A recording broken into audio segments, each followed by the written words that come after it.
जैसा कि आप जानते हैं, बाइबल परमेश्वर का वो जीवित वचन है जो परमेश्वर की आत्मा की अगुवाई के द्वारा लिखा गया है। और ऐसा कभी नहीं हो सकता कि जो परमेश्वर ने कहा वो पूरा ना हो, क्योंकि बाइबल में हमें इसके विषय में कहती है हो सकता है धरती और आकाश टल जाएं, लेकिन परमेश्वर के मुख से निकला हुआ उसका वचन, उसका बिंदु भी नहीं टलेगा, जो बाइबल हमें कहती है।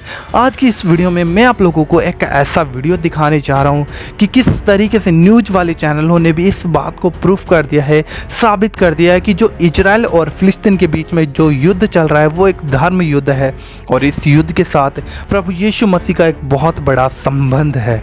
तो मैं आपको कहना चाहूँगा, ज़रूर आप इस वीडियो को एंड तक देख कर जाइएगा, ताकि आप भी जान सकें कि जो इस समय संसार में चल रहा है वो एक आम बात नहीं है। युद्ध पहले भी होते थे और अब भी हो रहे हैं, लेकिन अब जो हो रहा है वो बाइबल के हर एक वचन के साथ रिलेट करता है, और इस बात को न्यूज़ चैनलों ने भी प्रूफ किया है। तो ज़रूर आप इस वीडियो को एंड तक देख कर जाइएगा। जैसा कि मैं आपको बता दूँ, मैं आपको हर वीडियो में कहता हूँ कि आप वीडियो को ज़्यादा से ज़्यादा शेयर करिए, कमेंट करिए, ताकि लोग जान सकें और वो बहुत ही ज़्यादा सतर्क और सावधान हो सकें, क्योंकि यीशु मसीह ने आपको और मुझे कहा है जाओ जगत में सुसमाचार प्रचार करो। और मैं आपको कह देना चाहता हूँ, यीशु मसीह का आना बहुत ज़्यादा निकट है, क्योंकि ये युद्ध, ये घटनाएं, ये भूखमरी, ये अकाल इस बात को साबित करती है कि यीशु मसीह द्वार पर ही है। तो इस वीडियो को पूरा देखिएगा और ज़्यादा से ज़्यादा शेयर करिए। पहले मैं आप लोगों के सामने वीडियो प्ले करता हूँ, फिर आगे हम बात करते हैं। यहाँ से 3 धर्मों की उत्पत्ति हुई है। दुनिया के 3 सबसे बड़े धर्म कह सकते हैं आप इन्हें, हिंदुत्व को अगर हम छोड़ दें।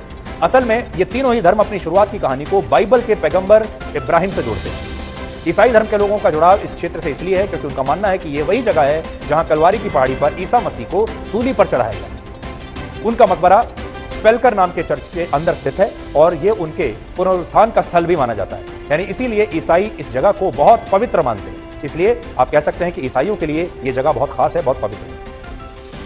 यूक्रेन और रशिया की तरह इस युद्ध की जड़ में संसाधन और जमीन की लड़ाई नहीं है। इस युद्ध के जड़ में एक ही कारण है, और वो है धर्म। और इसलिए ये जो युद्ध है, ये सिर्फ युद्ध नहीं बल्कि ये एक धर्म युद्ध है। आप स्क्रीन पर इजराइल के ये 5 नक्शे देख रहे हैं, आपको दिखाते हैं। देखिए, पहला नक्शा 1917 का है, जब इजराइल देश अस्तित्व में नहीं आया था, और इस क्षेत्र पर पूरी तरह से फिलिस्तीन के अरब मुसलमानों का नियंत्रण था। देखिए, ये 1917 है।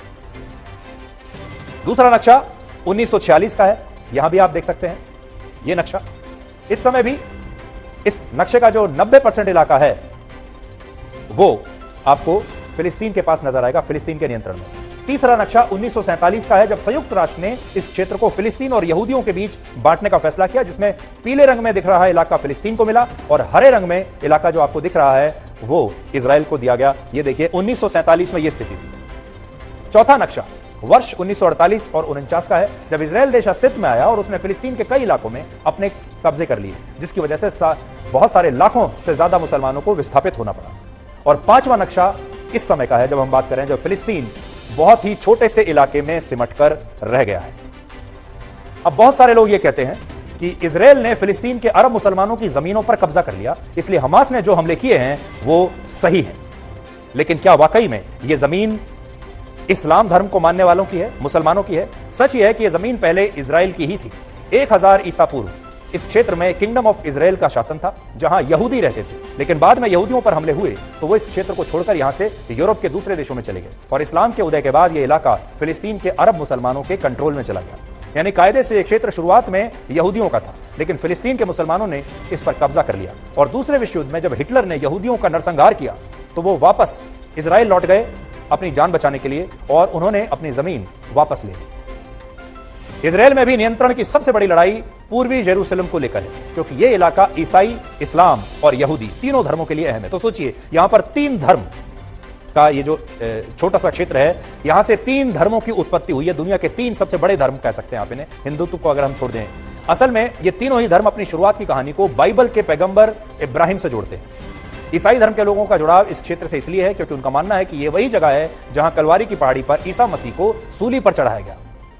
उनका मकबरा स्पेलकर नाम के चर्च के अंदर स्थित है, और यह उनके पुनरुत्थान का स्थल भी माना जाता है। यानी इसीलिए ईसाई इस जगह को बहुत पवित्र मानते हैं। इसलिए आप कह सकते हैं कि ईसाइयों के लिए यह जगह बहुत खास है, बहुत पवित्र है। मुसलमानों के लिए इसलिए अहम है क्योंकि डोम ऑफ रॉक और अल अक्सा मस्जिद यहीं पर है। यह मस्जिद इस्लाम का तीसरा सबसे पवित्र स्थल है और मुसलमानों का मानना है कि पैगंबर मोहम्मद साहब ने अपनी यात्रा के दौरान मक्का से यहां तक का सफर तय किया था और सभी जो प्रॉफिट हैं उनकी आत्माओं के साथ उन्होंने प्रार्थना की। इस मस्जिद से कुछ ही कदम की दूरी पर डोम ऑफ रॉक की आधारशिला है और मुसलमान मानते हैं कि यहीं से पैगंबर मोहम्मद साहब जन्नत की तरफ रवाना हुए। और यहूदी यरूशलेम को इसलिए अपना बताते हैं क्योंकि उनका मानना है कि यही वो स्थान है जहां आधारशिला रखकर पूरी दुनिया का निर्माण किया गया था और यहीं पर इब्राहिम ने अपने बेटे आइजैक की कुर्बानी दी थी। यहूदियों वाले हिस्से में कोटेल और वेस्टर्न वॉल है। यह दीवार पवित्र मंदिर का अवशेष है, यानी यरूशलेम ईसाई, इस्लाम और यहूदी तीनों धर्मों के केंद्र में है और सारे विवाद यहीं से शुरू होते हैं। ईसाई धर्म के संस्थापक ईसा मसीह का जन्म यहूदी परिवार में हुआ था, लेकिन जब उन्होंने ईसाई धर्म का प्रचार प्रसार किया तो यहूदियों ने ही उन्हें सूली पर लटका दिया था। इसलिए ईसाई धर्म के लोग यहूदियों से नफरत करते थे। तो ये एक पुराना इतिहास है इस जगह का और जैसे जैसे ये कहानी आगे बढ़ेगी, क्योंकि ये जो युद्ध है, अगर आप हमसे पूछें, ये युद्ध अभी रुकने वाला नहीं है। ये युद्ध अभी और फैलेगा, इसमें और ज्यादा देश शामिल होंगे, इसका इलाका और ज्यादा फैलेगा। इसलिए आने वाले दिनों में ये युद्ध पूरी दुनिया को परेशान करने वाला है। अब दुनिया की नजर यूक्रेन और रशिया के युद्ध से हटकर यहां पर आ गई है और यकीन मानिए यूक्रेन का युद्ध था, उस पर तो उसकी वजह से आपके जीवन पर असर पड़ा ही था, लेकिन इस युद्ध का भी आपके जीवन पर असर पड़ने वाला है। मिडिल ईस्ट में तेल होता है और तेल अभी से महंगा शुरू हो गया है। स्टॉक मार्केट क्रैश होना अभी से शुरू हो गया है और अभी बहुत सारी ऐसी चीजें होंगी जो आपके जीवन पर सीधा प्रभाव डालेंगी। तो एक तो वो है जो आपके आम रोजमर्रा के जीवन पर प्रभाव होगा और दूसरा ये युद्ध अलग है, ये युद्ध धर्म युद्ध है। इसलिए भी ये पूरी दुनिया को दो हिस्सों में ब्लैक एंड व्हाइट की तरह बांट देगा और इसमें ये जो इलाका है, जैसा हमने आपको बताया, 1 2 नहीं बल्कि 3 धर्म जो हैं वो इसमें शामिल है। 7 अक्टूबर को जब इजराइल पर हमला हुआ तब इजराइल में यहूदी अपना सबसे बड़ा त्योहार मना रहे थे जिसे सिनचैट तोरा कहते हैं और इस त्योहार पर लोग आराम फरमाते हैं, कोई काम नहीं करते उस दिन, कहीं पर यात्रा पर नहीं जाते, कहीं बाहर नहीं निकलते। और इसी दिन हमास ने बहुत सोच समझकर उनके आतंकवादियों ने इजराइल पर हमला किया। यानी आप ऐसे समझ लीजिए कि हमारे देश में अगर कोई दिवाली के दिन हमला कर दे, हमारे देश में किसी एक बहुत बड़े त्योहार के दिन जब पूरा देश उस त्योहार को मनाने में व्यस्त हो, उस दिन अगर इतना बड़ा हमला हो जाए, ये बिल्कुल वैसे ही है। तो जैसा कि आपने इस वीडियो को अगर यहाँ तक देखा है तो आपने देख लिया होगा और जान लिया होगा कि न्यूज़ वाले चैनलों ने भी इस बात को साबित कर दिया है कि जो इजराइल के अंदर और फिलिस्तीन के साथ जो युद्ध चल रहा है वो एक आम युद्ध नहीं है, वो एक धर्म युद्ध है। और यीशु मसीह का भी इसके साथ एक बहुत बड़ा रिलेशन है, बहुत बड़ा रिलेट यीशु मसीह के साथ इस युद्ध के साथ है। मैं आपको बता देना चाहता हूँ, प्रभु यीशु मसीह का एक रिलेशन इसके साथ नहीं है, पूरा का पूरा प्रभु यीशु मसीह का वचन इस युद्ध के साथ में जुड़ा हुआ है। अगर आप बाइबल पढ़ते हैं तो आप बाइबल में अच्छे तरीके से जान सकते हैं कि प्रभु यीशु मसीह जब इस संसार में आए थे तब यीशु मसीह ने इस बात को क्लियरली अपने चेलों को कहा था कि इस संसार में मेरे आने से पहले, जब मैं दोबारा से आऊँगा तो मेरे आने से पहले ये चिन्ह होंगे, देश देश पर चढ़ाई करेगा, राज्य राज्य पर चढ़ाई करेंगे, अकाल होंगे, लड़ाई होंगी। और आज हम ये देख पा रहे हैं, देश देश पर चढ़ाई कर रहा है। और मैं आपको बता देना चाहता हूँ, इजराइल एक ऐसा देश है जो परमेश्वर ने उसे चुना था और अपने पास लेकर आया था। इजराइल परमेश्वर का भय मानने वाला देश है। और मैं आपको बता दूँ, इजराइल से ही 3 धर्मों की उत्पत्ति हुई है। जैसा कि आप देख सकते हैं इस वीडियो में इन्होंने बताया कि इस्लाम, यहूदी और क्रिश्चियन, ये तीनों धर्म इजराइल में ही मुख्य केंद्र है इसका। और जैसा कि आपने देखा होगा, इन्होंने इस वीडियो में बताया कि यीशु मसीह को भी जब क्रूस पे चढ़ाया गया कलवरी के ऊपर, तो उसके द्वारा जब यीशु मसीह को एक मकबरे में रखा गया, कब्र के अंदर रखा गया, तो उसके वजह से एक धार्मिक और पवित्र स्थल माना जाता है। और इस न्यूज़ चैनल में आपने एक बात नोटिस की होगी, किस तरीके से न्यूज़ वाले ने इस बात को कह दिया कि यीशु मसीह का पुनरुत्थान जब हुआ, पुनरुत्थान का मतलब जिए मुर्दे का जी उठना, और प्रभु यीशु मसीह जी उठाता, इस बात को न्यूज़ वाले चैनल ने भी प्रूफ कर दिया है। तो आपको ज़रूर ध्यान देना चाहिए, क्योंकि बाइबल साफ कहती है कि मैं अपनी गवाही किसी से भी ले सकता हूँ, प्रभु अपनी महिमा किसी से भी ले सकता है, वो किसी के मुंह को भी इस्तेमाल कर सकता है। लोग बोलते हैं आकर, वो बोलते हैं कि पवित्र धर्म है, वो बोल रहे हैं कि यीशु मसीह का पुनरुत्थान यहीं से हुआ। पुनरुत्थान होने का मतलब कि यीशु मसीह मुर्दों से जी उठा था, इस बात को लोग जानते हैं। लेकिन बाइबल हमें इस बात को क्लियर करती है कि जब तक पिता नहीं चाहता कोई यीशु मसीह के पास नहीं आ सकता। तो हम प्रार्थना करें इजराइल देश के लिए, उन लोगों के लिए, ताकि ये जो अंतिम जो लड़ाई चल रही है, जो प्रभु यीशु मसीह का आगमन निकट है, इस बात को लेकर जो ये चीज़ें चल रही हैं, मैं आपको बता देना चाहता हूँ, प्रार्थना करें ताकि हम और बहुत से लोग प्रभु यीशु मसीह के आगमन में शामिल हो सकें। और मेरे मसीह भाई बहनों, मैं आपको बता देना चाहता हूँ, इस वीडियो को आप ज़्यादा से ज़्यादा शेयर करिएगा उन लोगों के पास जिन्होंने आज तक प्रभु यीशु मसीह को नहीं जाना है।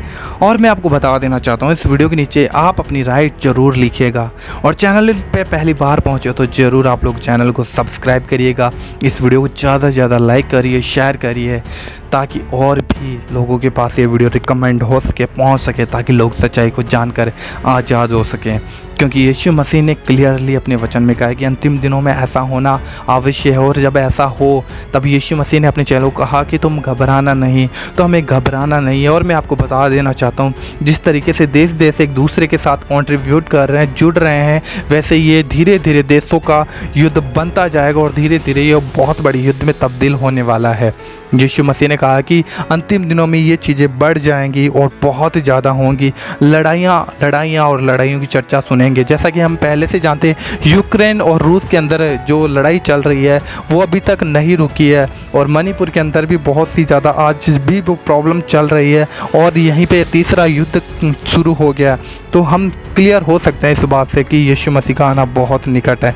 तो इस वीडियो को जरूर शेयर करिए, चैनल पर पहली बार पहुंचे हो तो जरूर चैनल को सब्सक्राइब करिएगा। मिलता है किसी और वीडियो में, तब तक लिए प्रभु यीशु मसीह का अनुग्रह आपकी और मेरे साथ होता रहे। जय मसीह।